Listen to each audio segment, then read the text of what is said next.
Welcome NFL commissioners and league executives. Today I have a very important message from Andrew Four about the safety and importance of keeping NFL players safe. I'd like to present to you Andrew Four.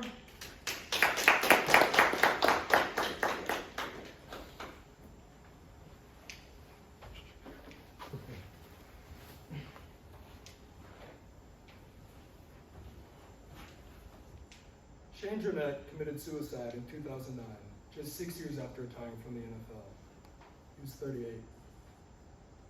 Dronette is one of many former NFL players found to have CTE post-mortem.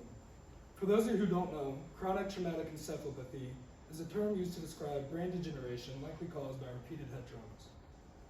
In a study done by Boston University, 110 out of 111 former NFL players were found to have CTE. For a company that makes more than $13 billion a year, the NFL has a responsibility to keep its players safe.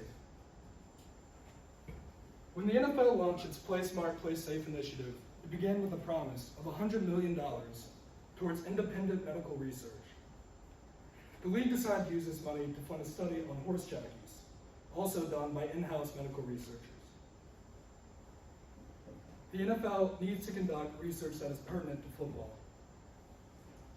Good news, the NFL does recognize CTE as a problem.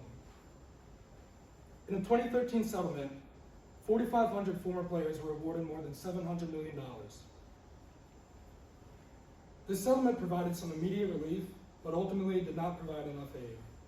The NFL needs to make it a priority to protect their players even after they retire. Now, there is stuff we can still do for current players. One thing the NFL has been good about is implementing rule changes aimed at player safety.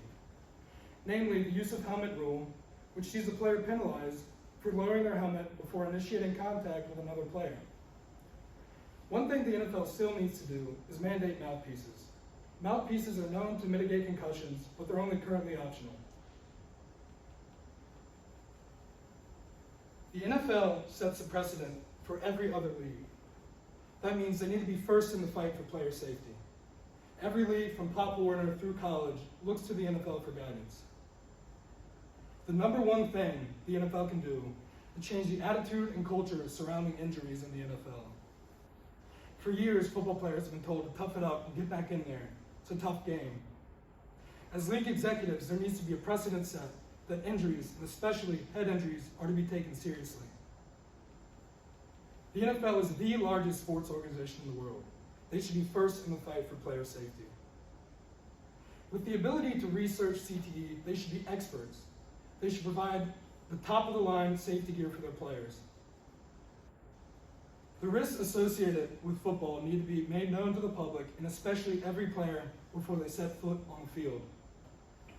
No one deserves to go through what the Dronette family did, losing a father and a husband.